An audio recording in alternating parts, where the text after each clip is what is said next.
Good introduction. Thanks, Deb. Yes, we've known each other for many years. And I'm really excited. I love hearing about some of the kid projects that y'all are involved in. And I think there's some real opportunity here for us to serve parents even more together. So, yeah, what I've what I've realized, and little history. I had a child when I was 40. I had my only child when I was 40. And I didn't have a lot of practice with kids. I didn't really know much about it, but I realized what my mission was to truly help raise her, or to raise her to be a responsible, capable kid. And so, today I'm going to share about how this came to be, my mission, and how we learn about money. And then I'll talk about the solution that we created that helps parents do this, and how I did it, and have a 31-year-old that now is about to sell the first house she built as a spec house. Yeah, I'm like, oh, that's how that turned out. So I'll share my slides. Just 1 second here. Got some good stuff.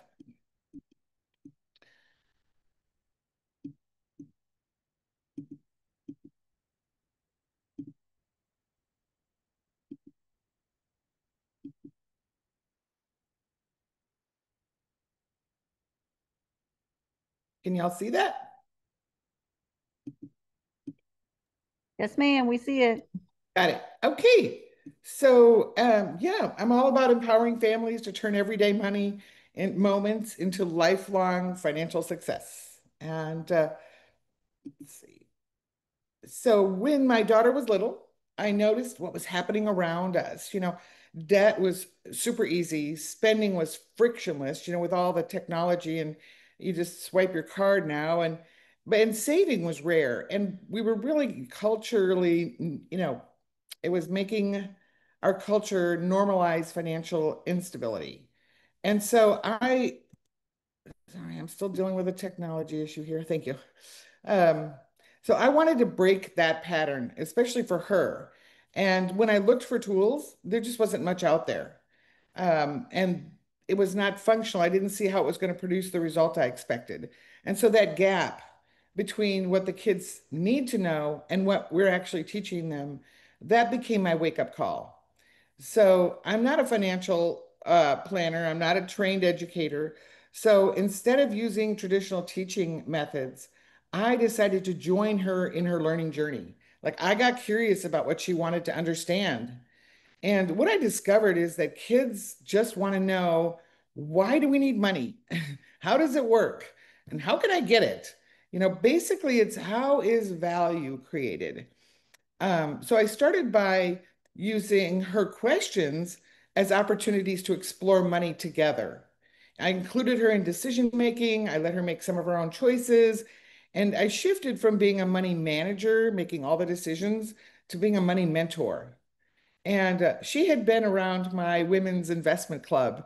I was trying to learn about money myself, and I had this group of women, and we were talking about money all the time. And so she asked me to start an investment club at her school with her friends. And that club quickly became a kid business camp where kids use real money to build a real business, and then they make and keep their profits. And most importantly, they learned what most adults wish they'd learned sooner, which is, how can I use money as a tool to make more money, right? Instead of just spending it all. So I never imagined or intended to start a business in the youth financial education space. So I was surprised at how quickly the company grew. It was a super innovative program. We were featured in the Wall Street Journal on the front page, and I saw the opportunity to scale the company. I've done other businesses, and so it was like, yeah, this is scalable. And so I was in an accelerator, and I chose the franchise model. And that's kind of when I met Deb. And Deb, thank you so much for all your support and enthusiasm. Um, we ran franchises for several years, and then in 2020, when COVID happened, we transitioned the camp to virtual. And so now thousands of kids across the world have joined in. And what parents saw in their kids, they wanted to know how to continue to do this at home. So I started sharing my learning method with other parents, and I grew our parent education programming. And that includes group coaching, online courses, and now we're about to launch our family money app that will implement the whole system so parents can do it at home easily. Moolah U has grown very organically, due to the increasing urgency of the problem, right? Parents are struggling to prepare their kids for real life, and we get to make that difference. The effort has defined my life in such a beautiful way. And for the past 25 years, I'm just so, so grateful. I never thought I would be doing this, but here I am.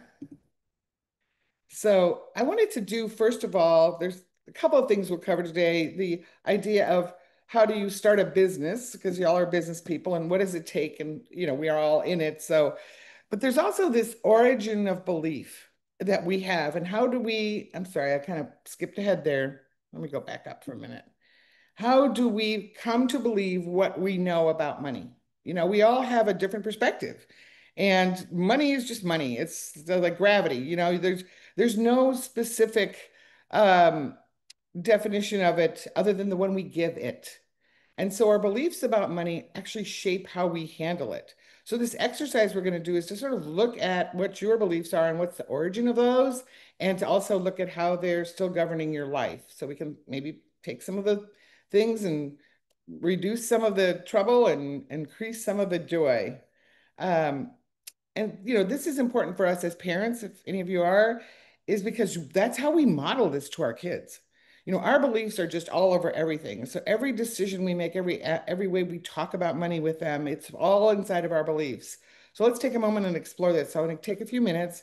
Y'all think back to your youth before you were age 12, really, to one very particular incident involving money. One of the things that at this age is that you don't remember everything, but you remember those really important moments where you had like an aha, right? And something happened and it was either upsetting or it was exciting, but you still remember it.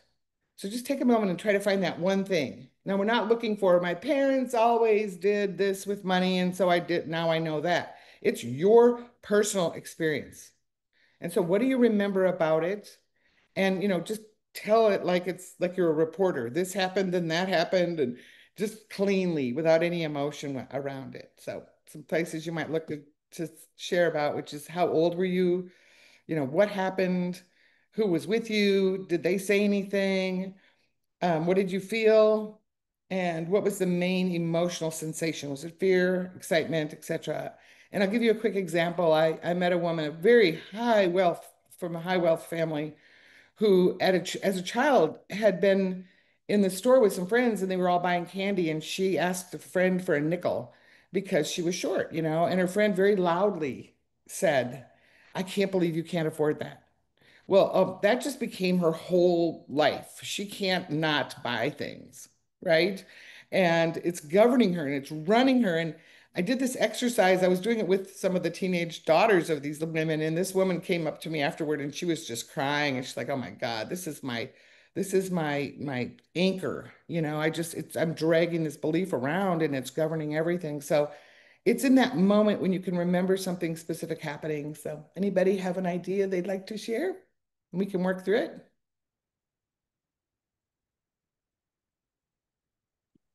I'll share. Heather, So, just sharing kind of what came up for me. yeah. Okay, so what came up is I had one set of grandparents. It was kind of known that they didn't have a lot of money, and the other set, it wasn't like they were wealthy, but they didn't complain about money or the lack of it. And so that set of grandparents always seemed to be lighter and just I had more fun with them. Hmm. Do you I think remember a specific incident when you sort of noticed that difference, or when you kind of went, aha? Like, was there a point when one of them couldn't buy you something and it was really sad and the other one could? I don't know, just like, what is there a moment, a specific experience? Well, I remember the set of grandparents that didn't seem to have as much money.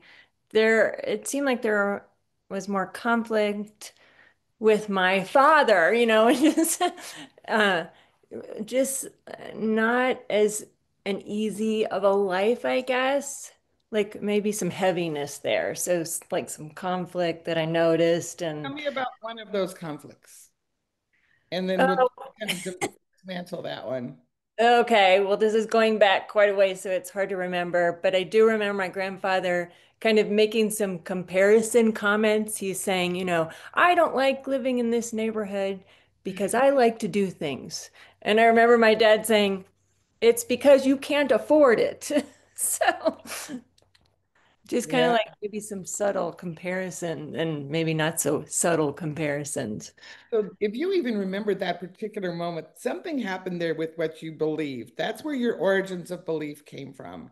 So what did you kind of say to yourself about that in terms of myself? Like, ooh, I will never not have enough money to live in a neighborhood I want, or something, in that realm. Like, what did you experience as the reaction to that? Because you might have been noticing the difference, but this moment was kind of pivotal. Hmm. Yeah, I would probably, if anything, don't compare. It's not right to compare. Hmm. It's not right to judge based on money. I don't know. Yeah, no, that's brilliant.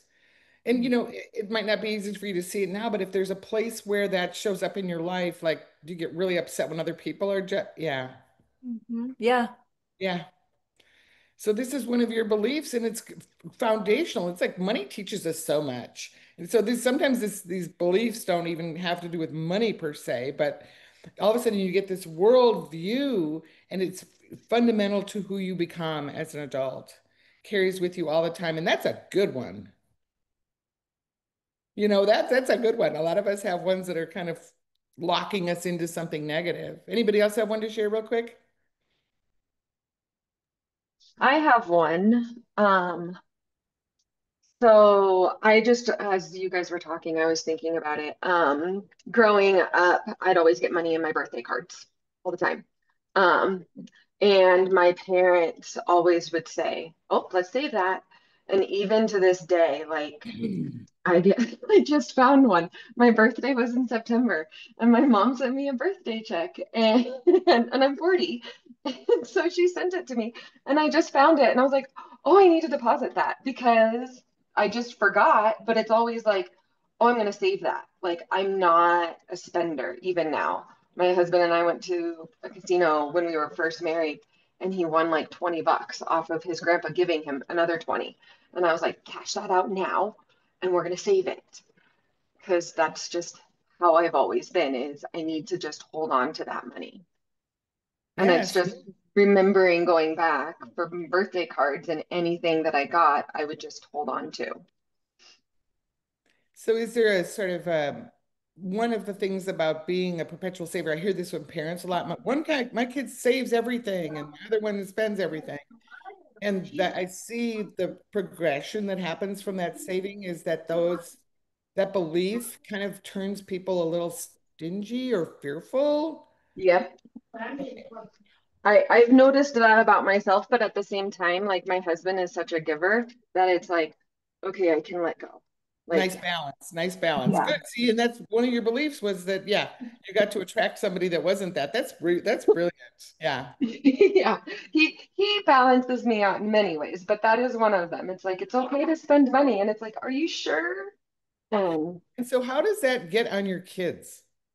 it's interesting. Well, I mean, like we have a savings account, and I've tried to teach them how to save, but at the same time, they, like my son, he's 12, and he will work so hard to get something. And as soon as he gets it, he will spend like every penny he has because he knows exactly what he wants.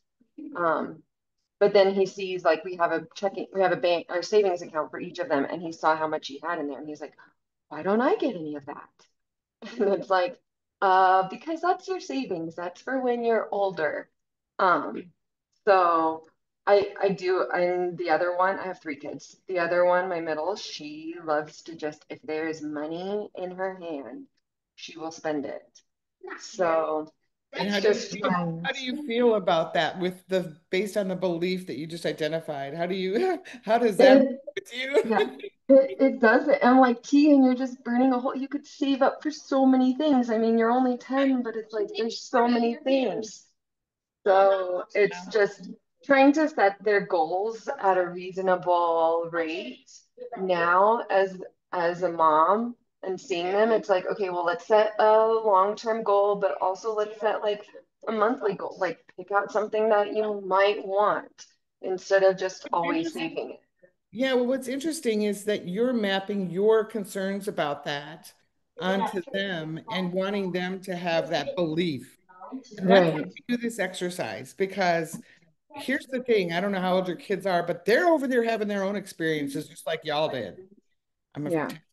and they're going to make up their own story. And you're going to be bringing all your stuff in. And just like Heather said, you're going to, that's judgment. You're not doing it right. You're not saving it. You shouldn't want to spend it all, right? So you got to really look at your beliefs. This gets pretty deep, but look at your own beliefs and how that's getting on your kids. And is it serving them? Is your daughter Mm. going to start to feel guilty all the time? And then what's going to happen when she's free? She's going, well, my mom's not here to tell me not to do this. So, I just want this is why I do this exercise so you can start to notice that. And in our coaching programs, we deal with this much deeper and really replace that. We have a structure for sort of having the kids be able to build their own beliefs. And I'll get into that in just a minute. So I'm going to keep moving. If any of the rest of you ever want to talk about this, I'm here for you. I love this. This is my favorite part of the whole thing. So, so here's the thing about how we learn about anything, complex concepts, and how do we become our own beliefs, putting our own beliefs into play, operating from our own uh, locus of control. And so, one of the things that we've learned through the educational psychology, I was doing all this stuff. Here's the thing, I was doing all this stuff with my daughter and my friend who's an educational psychologist. She's like, "Ooh, you're doing this and you're doing that." And like, she just reverse engineered everything I did, and we put it into this framework. And the biggest thing is that if you want to create a self-determined person, if you're a parent, there's three things that are part of the self-determination theory. And Heather, you probably know this.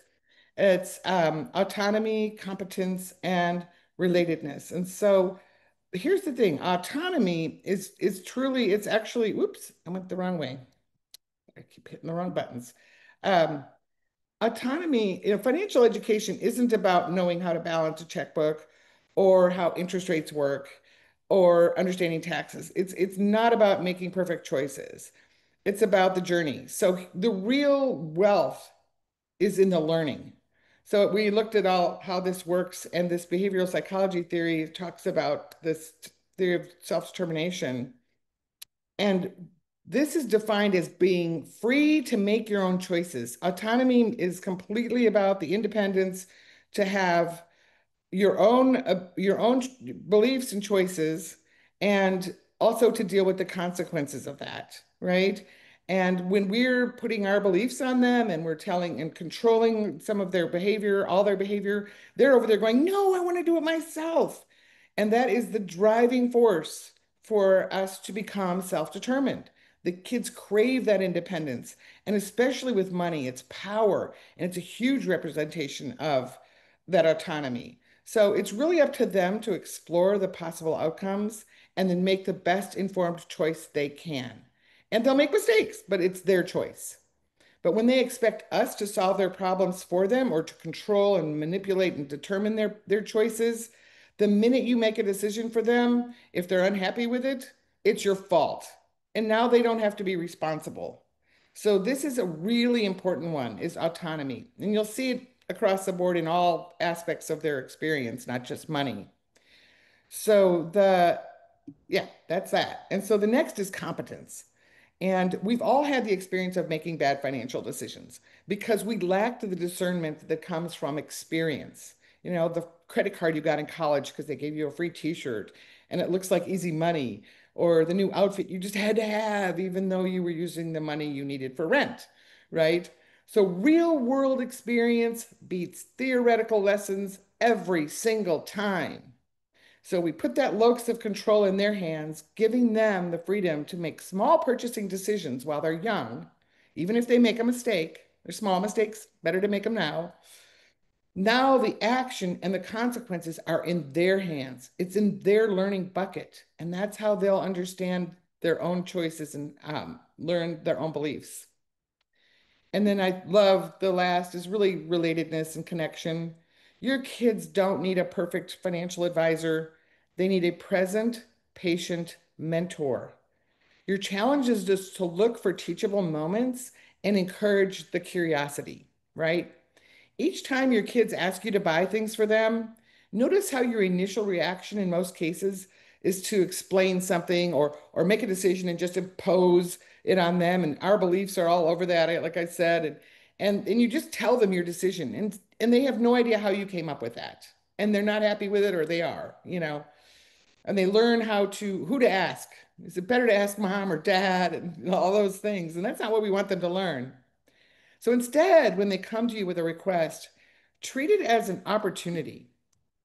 And really get curious with them. Like, let's stop and buy a snack. Well, you might say something like, it sounds like you might be hungry, or if they want a toy, yeah, that toy looks really exciting. So you start with just acknowledging their interest, their idea, and then you share with them the issues that you're considering when making the decision. So you become invisible about that. You let them know all that went into it. It could include trade-offs. If we buy this, we can't buy that. It's definitely around if your family values, well, we're not buying candy. We don't eat that much sugar in our family. So it's this chance to really share your family values and why you were making a decision and how you and your husband or partner are deciding on how to use your money. You're showing them like we make a budget and this is not in our budget right now. Or, all that part is them getting an education without you teaching it and telling them about it and without making any judgment. So then you just consider up those issues and then you ask them to come up with a solution. Not that you don't have to agree with it or not, but by doing it this way, you instill the lessons of delayed gratification, discernment, and how to determine value. So when you shift into this mentor role, you show your kids that you trust them and you're providing a safe space for practice and feedback. And they'll start sharing with you more freely, especially when they're teens, which is really what you got to set up. You got to set that up or they'll just, it's gone. So just remember that kids need to experience risk and they need to make mistakes and they need to test their beliefs to truly understand how money works. So your job as a parent is to create a collaborative environment where they can do that safely and they can build that confidence for themselves. So to support that process, and that we know it really works, we've created excuse me, the Moolah U app, which brings our proven Money Smart system in straight to families through a simple platform, a digital platform. So it allows parents to guide their kids' experiences with real money in a safe, structured way, and we make it fun for kids to build good habits. Think of it as learning by doing, part fintech, part education, all practical. So here's how the app works. This is just a model of how to do money. You could apply this in a lot of ways. So first of all, you decide on a particular amount of your budget, right? Candy, for instance, and say, so, we think $3 a week is enough for you to spend on candy or $5. We're going to spend $20 a month on Legos for you. That's the big one, or robotics or video games or whatever it is. And that tells them that you've made a conscious decision about your family's budget. And then you say, I'm going to give that money to you. And I know you're responsible and I know how badly you want this. So I know you'll use this money well. It's a lot of acknowledging them. You're going to make some mistakes, but here you go. And then the money gets transferred into their different buckets. So they may have a bucket for Legos and another one for candy. And it tells them what the balance is. So you've moved money over there, but it's not just all sitting in piggy banks, essentially, a bunch of cash. I don't know what this money's for. They know exactly what they got that money to use it for. And the most important thing of everything we've learned is that unless you're saving to invest, it's not even that you're investing yet, but if you're not saving to invest, you will never be able to become an investor. And my favorite quote is Warren Buffett, if you're not making money while you sleep, you're going to work until you die. So you don't want that for your kids. You don't want it for yourself, but you want to give them this and they don't know. You've given them $10 and one of it goes to a savings to invest account. They still have $9. So this is the time to set them up with that. And so this is mandatory in our app. It can't be changed. You can make some other categories mandatory if you want. Some parents put charity in there as, a percentage of all their money they get goes into that. It's very flexible for you to do that yourself. And then you build these buckets and you start with one and they start managing their own Lego bucket, their own Lego purchases, and they have to save for some of the bigger projects they want. Um, but the most important thing in this, I think, is that they are also given the opportunity to make money. So right now, most parents are like paying for chores and this and that. But chores are done because you live in the house. And so we want them to be able to earn extra money because they're really not getting enough. So if you said you had $20 a month for Legos and 10% of it's going away, they're really only getting 18. And even if you said 20, you might have been spending more than that once you do the calculations. Most parents tell me, I can't believe how much I'm spending on this. I'm like, yeah, well, how much do you want to spend on it? Right. And so now they have an opportunity to go to the gig marketplace. And these are one-off chores. This is not daily chores. I'm going to pay you every time you do this. This is like wash the car. And we have templates in there for a whole bunch of different kinds of gigs that they can do. And they're all kind of age appropriate. You pick one, you can make your own. There's a place where you can make your own gig. And then you post it and you put a date on it. And then if there's siblings, whoever gets it first and claims it gets to do it and make that money. And then when they're done with the project, they take a picture of it and send it to you. And if it's done the way you asked for it to be done with all the instructions you've given them, then the money gets transferred to them. And now they have that money to put in any bucket they want. Again, 10% comes off the top for investing. So it's just this beautiful environment, this just flywheel of money. And of course, we do the entrepreneur camp and we love it. And we see like the light bulbs going off for kids. And so we want them to consider building their own sort of longer term projects versus you just giving them gigs that they can say, I want to have a lemonade stand or I'm going to mow lawns. So the entire process for them to come up with that plan is in the app. And then they can actually use their saving to invest money to start that business rather than wait and put it in the stock market. They're using it right now to make money. And that is an incredible lesson. And it's the biggest differentiator in our program. And then it's not yet, but it will be linked to a card so that you can, and all kid accounts are custodial. So you'll still be able to see what's on their card, but you can also see it all inside the app and you can tell what's in each of their buckets. Once you give them the money, you have no more say about it. They can use it for something totally different, but they're not getting any more money for Legos until their allowance builds up again, right? So it's a lot of trust and it's a lot of letting them, giving them safe space to go make some small mistakes. And it's unbelievable how much they learn from that. So that's kind of my favorite thing that we've come to at the full circle of all of this work we've done. And going in an accelerator starts next week that I'm going to roll this out live. So it'll be ready pretty soon. Anyway, um, here's a sort of an example of how this works, right?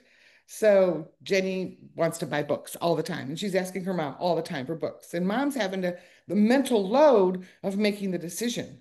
Should I buy it? How many books did I buy her last time? How much have I spent on books? Do I like that book? All of that, right? And so mom gets her hands on the app. She says, I'm going to give you a book budget and gives her kiddo a small amount of money that she can build up and save for a book. And Jenny's ecstatic, the power, the autonomy. I've got my own money to buy my own books.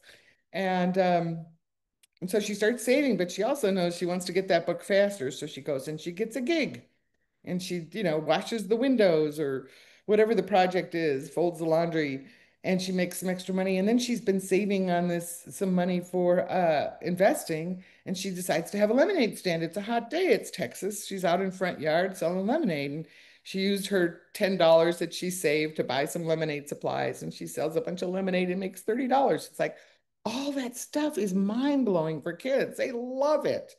So that's the way this works. It takes all the mental load off of the parents, all the decision making, all of the judgments, all of the fears we have about are they saving. It just clears all that out and it puts it all over there on the kids.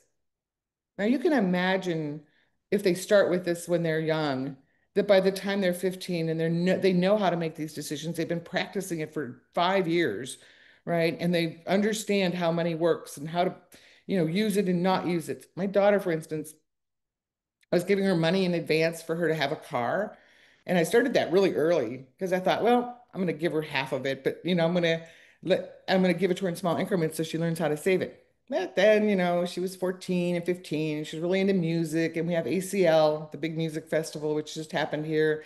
And she wanted to go and she started buying tickets and then she needed a new guitar and all of a sudden her car money was gone and it came time to buy a car. And this is a big mistake, right? But it's not the end of the world. It just took her a little longer to get a car. She bought one from her aunt. Her aunt let her pay it out, but it was hers. It was her responsibility, and she got to know that. And that's as an adult now, she's so specifically careful about that. And it's given her more freedom. It's given her the freedom to go out and live a life and know that things are taken care of, and she organizes her money really tightly, but it's not from a place of fear, it's a place of from power. So I really love the whole principles of this and believe that every child can really benefit from it. So love, spread the word. Let's see. Whoops, I'm going all over the place on this thing. I'm gone. Never mind. Get out of there. Stop sharing.